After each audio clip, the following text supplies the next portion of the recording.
Student, पिछले 2 video में हमने प्रकाशिकी के बारे में अध्ययन किया और आज उसका हम पार्ट 4 लेके आपके सामने आए हैं। परावर्तन को लेकर तमाम सारी बातें चूंकि हो गई है, तो अब हम चलते हैं अपवर्तन की ओर और देखते हैं कि प्रकाश का अपवर्तन क्या है। तो सबसे पहले प्रकाश का जो अपवर्तन है या रिफ्रैक्शन हम जिसे कह सकते हैं, यदि कोई प्रकाश की किरण है और वो किसी पारदर्शी माध्यम पे आ रही है, जैसे कि मैंने ये पारदर्शी माध्यम यहाँ पे माना है, ये पारदर्शी पृष्ठ है कोई, और यदि कोई प्रकाश की किरण इस पारदर्शी पृष्ठ पे इस तरीके से आपतित होती है, तो असल में ये होगा कि अब ये किरण लौट के वापस नहीं जाएगी, क्योंकि यहाँ ध्यान देना कि ये पृष्ठ पारदर्शी है। हालांकि ये सारी चीजें 10th क्लास में कंप्लीट हो जाती है, फिर भी ये जब भी किरण इस पे आएगी तो इसको आर पार हो जाना पड़ेगा और ये ऐसे जाना पसंद करेगी। लेकिन यहां ध्यान दीजिए, यहां माध्यम हवा है, यानी हवा को हम कह सकते हैं कि विरल माध्यम, और यहां माध्यम कांच है चूंकि, तो हम कह सकते हैं सघन माध्यम, सघन माध्यम। और जब भी प्रकाश की किरण विरल से सघन में जाती है तो वो अपना रास्ता भटक जाती है, अपने पथ से विचलित हो जाती है, और इसी घटना को हम कहते हैं अपवर्तन। यानी असल में यूं होगा कि ये प्रकाश की किरण सीधी जाने के बजाय थोड़ी सी झुक जाएगी और अपने रास्ते से विचलित हो जाएगी। जाना ऐसा चाहिए था लेकिन ये ऐसे चली गई, और इस घटना को ही हम कहेंगे अपवर्तन। अब ऐसा क्यों होता है, कंसेप्ट को समझने की कोशिश कीजिए कि हवा है, यहाँ पे हमारे पास माध्यम विरल है, तो विरल माध्यम हम ऐसे माध्यम को कहते हैं जिसके कणों के बीच स्थान हो, यानी एक नॉर्मल माध्यम जिसे हम कह सकते हैं, और एक दृढ़ माध्यम जिसे हम कहेंगे सघन माध्यम, यानी कणों के बीच की दूरी बिल्कुल कम है। तो जब भी विरल से सघन में जा रही होगी तो इसका वेग भी बदलेगा, इसकी तरंगदैर्घ्य भी बदलेगी, और ये किरण अपने रास्ते से विचलित हो जाएगी, जिसे हम कहेंगे प्रकाश का अपवर्तन। और पहले आप पढ़ चुके हैं परावर्तन, यदि टकरा के पुनः जो है अपने उसी माध्यम में लौट जाए तो वो परावर्तन होगा। अच्छा, इसके कोणों को मापने के लिए मैं क्या करूंगा, यहाँ पे एक अभिलंब खींचूंगा। इसका जो आपतन बिंदु है, यहाँ मध्य में इसका आपतन बिंदु O जिसे मैं कह दूंगा, तो यहां से एक अभिलंब खींचूंगा, और उद्देश्य अभिलंब खींचने का यह है कि इन दोनों कोणों को मैं माप सकूं, यानी आने वाली किरण, आपतित किरण अभिलंब के साथ जो कोण बना रही है, उस कोण को मापने के लिए अभिलंब ये मैंने यहाँ पे खींचा है, और ये कोण IB होगा, जिसे आप पढ़ चुके हो कि आपतन कोण, आपतन कोण। और ये यानी जो किरण जा रही है अपवर्तित किरण, उसे हम कहेंगे अपवर्तन के केस में, और यदि परावर्तन के केस की आप बात कर रहे हो तो वहां परावर्तित किरण होगी, और यहाँ ये अपवर्तन कोण के रूप में कोण R रहेगा, जो कि अपवर्तन कोण। बहुत नॉर्मल सी बात है, लेकिन जरा ध्यान देना कि अपवर्तन भी 2 तरीके से हो सकता है। कैसे कि यदि कोई प्रकाश की किरण है और वो सघन माध्यम से विरल माध्यम से सघन माध्यम में प्रवेश करती है, विरल से सघन में प्रवेश करती है, तो वो अभिलंब की तरफ झुक जाती है, जो कि आप इस डायग्राम में देख रहे हो कि विरल माध्यम है बाहर, यानी यहाँ हवा है और सघन में प्रवेश कर रही है। तो हुआ यूं कि ये अभिलंब की तरफ झुक गई। आप अभिलंब को तो देख ही रहे हो, नाम दिला देता हूं मैं, ये अभिलंब आपका N है, N से N' की तरफ। तो ये जो परपेंडिकुलर जो लाइन आप देख रहे हो, इस लाइन से ऐसा हमें लगता है कि किरण लाइन की तरफ झुकी है। कब? जब वो विरल से सघन में गई है, तो लाइन की ये अभिलंब की तरफ ये झुक गई है किरण, ये होगा।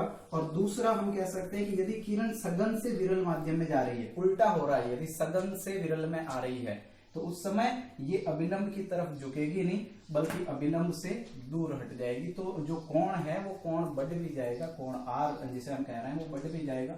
माध्यम की जहां तक बात है, तो माध्यम बहुत सारे हैं। पहले तो हम ये आपका रहेगा निर्वात, और जैसे हवा है और तमाम सारी गैसें भी हैं, हम कह सकते हैं कि पानी है, जैसे कांच है, या फिर जैसे कि ग्लिसरॉल है।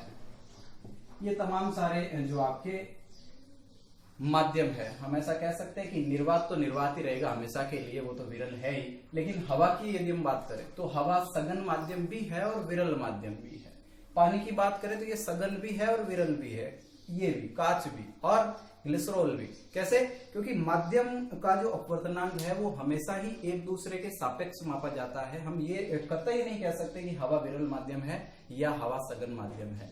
हवा निर्वात के सापेक्ष अगर हम देखें तो सघन है और अपने आप में एक विरल माध्यम है। और अगर हम पानी की बात करें तो कांच के सापेक्ष यदि पानी को देखा जाए तो अब पानी विरल है। कांच के साथ यदि पानी है तो वो पानी विरल है, और यदि पानी हवा के साथ है तो पानी सघन है। यानी कह सकते हैं पानी विरल भी है और सघन भी है। तो किसी भी माध्यम को इस तरीके से मापा जा सकता है, एक दूसरे के सापेक्ष उसे मापा जा सकता है। ये रहेगा आपके यहाँ पे नॉर्मली अपवर्तन और कोण आई, कोण आर जो है आपतन कोण और अपवर्तन कोण को लेकर है।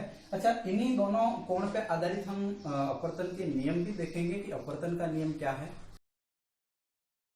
तो अपवर्तन के लिए सबसे पहली बात तो हम ये करेंगे कि अपवर्तन के दौरान किसी किरण की तरंगदैर्ध्य बदल जाती है। यानी जो किरण अपवर्तित हो रही है उसकी तरंगदैर्ध्य बदल जाती है। तरंगदैर्ध्य मैंने बताया है पिछले वीडियो में आपको भी तरंगदैर्ध्य क्या है।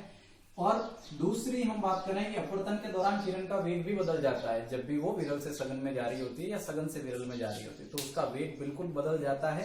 अब शर्त यह है कि यदि विरल से सघन में जा रही है किरण, यदि मान लो किरण विरल से सघन में जा रही है तो उसका वेग कम होगा, और इसका उल्टा यदि सघन से वो विरल में आ रही है तो उसका वेग बढ़ जाएगा। तो ये दोनों ही कंडीशन यहाँ पे अप्लाई होती है। और तीसरे नंबर पे आवृत्ति जो है वो अपरिवर्तित रहती है, आवृत्ति उसकी नहीं बदलेगी। देखेंगे आगे कि आवृत्ति क्या है, लेकिन इससे पहले अपवर्तन के नियम हमें जानने चाहिए। अपवर्तन के भी दो नियम है, जैसे परावर्तन के हमने नियम पढ़े हैं ठीक उसी तरीके से। तो परावर्तन में तो हमने पढ़ा है कि दोनों जो कोण है वो कोण बराबर होते हैं, यानी कि आपतन कोण और परावर्तन कोण दोनों बराबर होते हैं। आई और आर की मैं यहाँ बात कर रहा हूँ। और यहाँ क्या कहा जा रहा है, ध्यान दीजिए, आपतन कोण की ज्या मतलब हुआ साइन, यानी आपतन कोण की ज्या वो अपवर्तन कोण की ज्या साइन आर, उसकी मैं बात कर रहा हूं। और दोनों का जो अनुपात है वो हमेशा ही फिक्स रहता है, हमेशा ही नियत रहता है। और इसी नियत जो सिस्टम हो रहा है इसे ही हम कहते हैं माध्यम का अपवर्तनांक, और रिप्रेजेंट करते हैं म्यू से। कभी कभार ये भी हो जाता है कि इसे हम रिप्रेजेंट कर रहे होते हैं एन से। तो दोनों ही स्थितियों में आपको कंफ्यूज नहीं होना है। माध्यम का जो अपवर्तनांक है उसकी मैं बात कर रहा हूं। अच्छा, कहा ये जा रहा है कि आपतन कोण की ज्या, हमें पता है आपतन कोण आई है, तो आपतन कोण की ज्या यानी कि आपतन कोण की ये ज्या। और कहा जा रहा है अपवर्तन कोण की ज्या, हमें पता है कि अपवर्तन कोण आर और ये अपवर्तन कोण की ज्या, और इनका अनुपात 1/1 हो गया। और ये हमेशा ही क्या रहता है, कांस्टेंट रहता है, नियत रहता है, और उसे ही हम कह देते हैं माध्यम का अपवर्तनांक। तो ये रहेगा माध्यम का अपवर्तनांक, रिप्रेजेंट हम करेंगे एन से। और दोबारा से समझने की कोशिश कीजिए कि sine i upon sine r हमेशा ही फिक्स रहता है, हमेशा ही नियत रहता है। जरा डायग्राम में आप लोग देखिए, यदि कोई प्रकाश की किरण इस तरीके से इस पे आपतित हो रही है तो वो अभिलंब की तरफ झुकेगी, ये तो बात बिल्कुल तय है।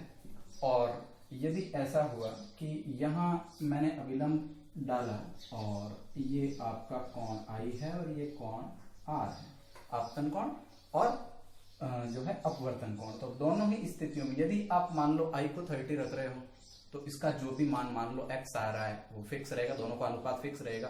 अब यदि आपने इसको 40 किया है, इसका मान लो y मान आ रहा है तो ये भी फिक्स रहेगा। यानी कि हर स्थिति में ये फिक्स रहेगा। बस शर्त ये है कि जो भी किरण यहाँ पे आ रही है उसका रंग आप नहीं बदल रहे हो। एक तो उसका रंग आप नहीं बदल रहे हो, और दूसरी उसकी जो स्थिति है, माध्यम की जो स्थिति है वो अगर आप नहीं बदल रहे हो तो इस स्थिति में हमेशा ही ये नियम लागू होगा कि sine i upon sine r का मान फिक्स रहेगा। यदि जो किरण यहाँ पे आपतित करवाई जा रही है उसका रंग फिक्स है, लाल कलर की है तो वो लाल ही है, और यदि माध्यम यहाँ पे फिक्स है कि विरल से सघन में आ रही है, जो भी माध्यम है वो फिक्स है, तो हमेशा ये रहेगा कि इन दोनों कोणों की ज्या हमेशा ही कांस्टेंट रहेगी, उसका मान फिक्स आएगा, नहीं बदलेगा। ये स्थिति है जो कि अपवर्तन का पहला नियम है, और इसे हम स्नेल का नियम भी कहते हैं। ये बात भी आप याद रखना, ये हो जाएगा स्नेल का नियम। तो ये है आपका पहला नियम। अगर हम बात करें नियम नंबर 2 की कि अपवर्तन का नियम नंबर 2 क्या है, तो स्थिति समझिए बिल्कुल सरल सा है। जैसे हमने परावर्तन के केस में बात की है कि सबसे पहले तो जो आपतन कोण है, सॉरी आपतित जो किरण है, आपतित किरण, और दोबारा से अगर देखें तो यहाँ अपवर्तित जो किरण है वो, और तीसरी स्थिति मैं बात कर रहा हूं अभिलंब की, अभिलंब, और ये तीनों एक ही तल में व्यवस्थित रहते हैं। ये नियम परावर्तन के लिए भी लागू होता है, लेकिन वहां पे परावर्तित किरण होती है, और ये सेम जो नियम है ये लागू होता है अपवर्तन के केस में भी। लेकिन देखिए जरा इसको भी कि ये नियम क्या है, उस समय तो हमने आपको डायरेक्ट बताया, लेकिन कहा जा रहा है कि आपतित किरण, अपवर्तित किरण और अभिलंब तीनों एक ही तल में होते हैं। बात वो नहीं हो रही है कि तीनों एक ही बिंदु पे होते हैं। तल का मतलब हो रहा है कि ये जो किरणें अभी मैं बना रहा हूं, मान लो इसका तल मेरा ये व्हाइट बोर्ड है, तो व्हाइट बोर्ड जैसे तल में ये व्यवस्थित रहेगी, ये भी इसी का तल रहेगा और ये भी, यानी दोनों किरणें जो जा रही है बिल्कुल सेम तल में होगी। ऐसा कतई नहीं होगा कि लंबवत चली जाए या किरण सामने से निकल जाए। इसका जो तल है वो हमेशा ही फिक्स रहेगा। ये आपके अपवर्तन का नियम नंबर है 2। हाँ, तो अभी बात करते हैं हम अपवर्तनांक को लेकर कि अपवर्तनांक क्या है। पहले शब्दों में तो हमने पढ़ा है कि अपवर्तनांक कोणों का अनुपात हमने देखा है कि sine i upon sine r, और उसे अपवर्तनांक कह रहे हैं। लेकिन यहाँ हम अगर बात करें तो अपवर्तनांक n बराबर निर्वात में प्रकाश की जो चाल है, निर्वात में प्रकाश का जो वेग है और माध्यम में प्रकाश का जो वेग है, इसके अनुपात को भी हम कह सकते हैं कि ये अपवर्तनांक के रूप में है। और यदि कहीं पे लिखा मिले आपको कि n/1, तो ये इसकी स्थिति ये रहेगी कि माध्यम 2 का अपवर्तनांक माध्यम 1 के सापेक्ष, यानी माध्यम 1 और माध्यम 2 का यहाँ पे अनुपात रहेगा। शर्त ये कि माध्यम 2 का अपवर्तनांक रहेगा माध्यम 1 के सापेक्ष। इस बात का ध्यान रखना है जब आपको मिले n/1, तो माध्यम 2 का अपवर्तनांक माध्यम 1 के सापेक्ष स्थिति ये बनेगी। और दूसरे शब्दों में हम यूं कह सकते हैं कि माध्यम 1 में जो प्रकाश की चाल है और माध्यम 2 में जो प्रकाश की चाल है, उनका अनुपात n/1 रहेगा। यहाँ 2 नीचे और 1 जो है आपको ऊपर की तरफ लाना है n/1 का मीन्स निकालने के लिए। ये माध्यम 1 में प्रकाश की चाल और माध्यम 2 में प्रकाश की चाल। यहाँ अगर देखा जाए तो ये n/1 जो है, मैं इधर लिख रहा हूं n/1, और माध्यम 1 में प्रकाश की चाल हम मानते कि v1, और माध्यम 2 में प्रकाश की चाल हम मानते कि v2। तो यहाँ पे ये समीकरण आपकी बनेगी, जिसे मैं कह दूंगा समीकरण 1। और दूसरे नंबर पे यदि आपको कहीं मिले कि n/2, तो यहाँ ये रहेगा कि माध्यम 1 का अपवर्तनांक माध्यम 2 के सापेक्ष, 1 का अपवर्तनांक 2 के सापेक्ष। अच्छा, जब भी अनुपात निकालना है तो हमें ये करना होगा वापस यहाँ से जो पहले 1 नीचे और 2 ऊपर, यानी माध्यम 2 में जो प्रकाश की चाल है और बटे माध्यम 1 में जो प्रकाश की चाल है। और अगर इसे भी इस रूप में लिखना चाहे तो n/2 हम लिख सकते हैं। माध्यम 2 में प्रकाश की चाल हमने मानी है v2 और माध्यम 1 में और हमने मानी है v1, ये रहेगी और ये समीकरण 2 भी होगी। अगर कभी n1 मिल जाए तो सीधी सी बात है कि 1 का यानी माध्यम जो 1 है उसका अपवर्तनांक किसके सापेक्ष अभी कुछ दिया हुआ नहीं है। जब n/1 था तो माध्यम 2 का अपवर्तनांक 1 के सापेक्ष था, लेकिन यहाँ पे तो केवल n1 लिखा हुआ है, तो स्थिति रहेगी कि माध्यम 1 ही है तो माध्यम 1 का अपवर्तनांक और निर्वात के सापेक्ष। अब स्थिति ये बनेगी निर्वात के सापेक्ष, और ऐसे अपवर्तनांक को आप निरपेक्ष अपवर्तनांक भी कहेंगे। जैसे मैं यहां लिखता हूं निरपेक्ष अपवर्तनांक, तो ये आपको याद रखना। अच्छा, निरपेक्ष अपवर्तनांक किसका? पहले माध्यम का। तो n1 जो कहलाएगा वो पहले माध्यम का निरपेक्ष अपवर्तनांक कहलाएगा। n1 को हम इस रूप में भी लिख सकते हैं कि निर्वात में प्रकाश की चाल और माध्यम में प्रकाश की चाल। जैसे कि n लिखा हुआ है, 1 लिखा हुआ है, अगर यदि 2 होता तो 1 तो नीचे चला ही जाता, 2 ऊपर चला जाता, लेकिन यहाँ कुछ नहीं है, इसका मतलब निर्वात, और हम लोग 1 को यहाँ डाल दें माध्यम 1 में प्रकाश की चाल और निर्वात में प्रकाश की चाल, और ये कहलाएगा निरपेक्ष अपवर्तनांक किसका? माध्यम 1 का।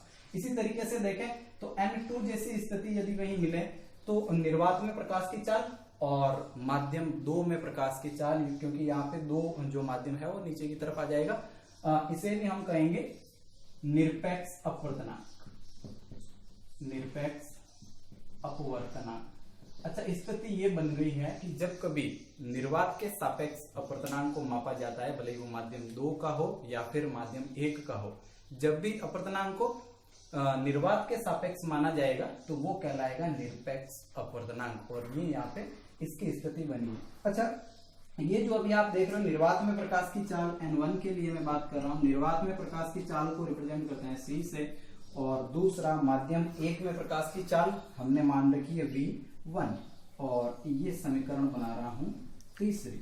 और उसके बाद N2, ये रहा N2, निर्वात में प्रकाश की चाल फिर से C और माध्यम 2 को मान रहे V2, तो यहाँ स्थिति ये बनेगी, और ये हम कहेंगे कि ये समीकरण कौन सा है, 4। यदि यहाँ पे ऐसा करें कि समीकरण 3/4, तो स्थिति ये बनेगी 3, ये रही 3 यानी कि N1 अपॉन ये रही 4 यानी N2, और दूसरा आपके C V1 और उसके बाद C V2, यानी समीकरण 3 बाई समीकरण 4 मैंने कर लिया है। यदि N1 N2 को देखें तो हो जाएगा C V1 और दूसरा हो जाएगा आपके V2 अपॉन C, C से C कैंसिल हो जाएगा, तो यहाँ निकलेगा जो भी समीकरण वो मैं यहाँ लिखता हूं कि N1 बट्टे N2, और बात हो गई है V2 बट्टे V1 की। अच्छा, V2 बट्टे V1, V2 बट्टे V1 इसे हम N12 कहते हैं, यानी माध्यम 1 का अपर्तनांक 2 के सापेक्ष। तो यहाँ मैं V2 अपॉन V1 की जगह क्या लिख सकता हूँ, V12, तो ये मैंने रख दिया है, और ये बन जाएगा N1 बट्टे N2 बराबर हो जाएगा N12। यानी ये समीकरण यहाँ पे ये बताती है आपको कि यदि दे रखा है कि माध्यम 1 का निरपेक्ष अपर्तनांक और माध्यम 2 का निरपेक्ष अपर्तनांक, तो वहां उसे आप ऐसा लिख सकते हो कि माध्यम 1 के सापेक्ष या फिर माध्यम 1 का अपर्तनांक 2 के सापेक्ष, ये स्थिति जो रहेगी ये इसके बराबर रहेगी। तो इसको मैं एक बार यहाँ पे हिंदी में नोट करके आपको बताता हूं कि स्थिति क्या रहेगी, तो जरा ध्यान दीजिए।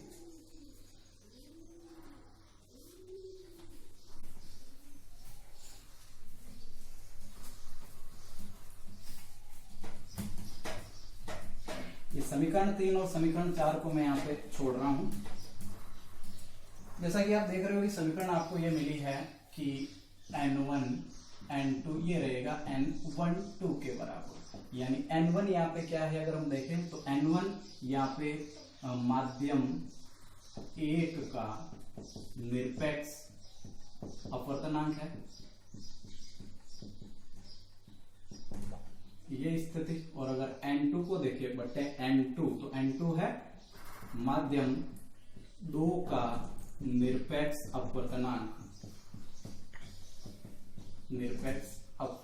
अच्छा, ये दोनों बराबर होंगे, किसके बराबर होंगे, ये क्या है N12 यानी कि माध्यम 1 का अपर्तनांक 2 के सापेक्ष, तो ये स्थिति इसके बराबर होगी कि माध्यम 1 का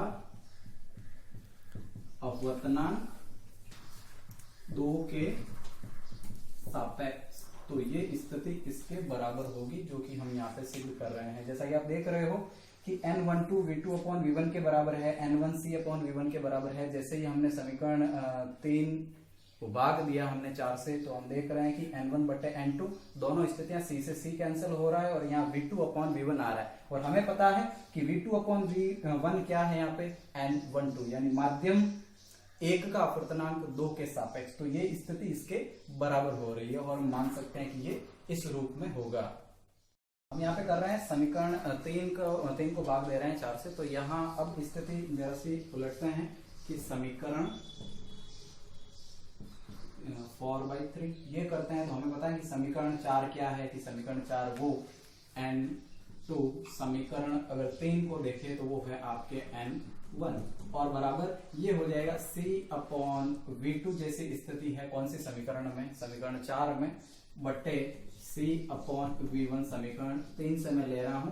अच्छा, N1 अपॉन N2 को देखें तो C V2 और हो गया आपके V1, C से C तो कैंसिल हुआ, V1 अपॉन V2 बचा है, तो N1 N2 यहाँ पे रहेगा V1 बट्टे V2, और हमें पता है कि V1 बट्टे V2 को हम कहते हैं N21, तो N1 N2 जो है वो आपके N2 1 के इक्वल होगा। अच्छा, मीन्स क्या हुआ इसका कि यहाँ N1 जो है वो माध्यम का यानी माध्यम 1 का निरपेक्ष अपवर्तनांक है और N2 जो है वो माध्यम 2 का निरपेक्ष अपवर्तनांक है।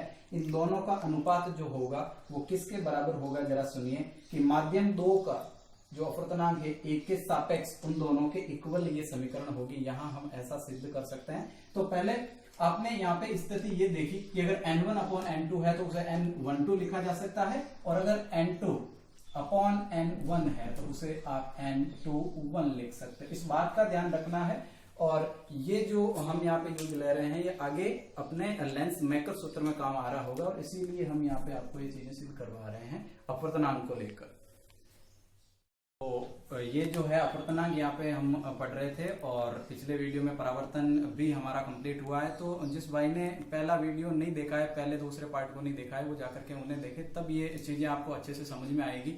और इन सब के जो नोट्स है वो अवेलेबल है डिस्क्रिप्शन में, PDF दे रखा है, लिंक दे रखा है उसका, तो वहां से जाके आप प्राप्त कर सकते हैं।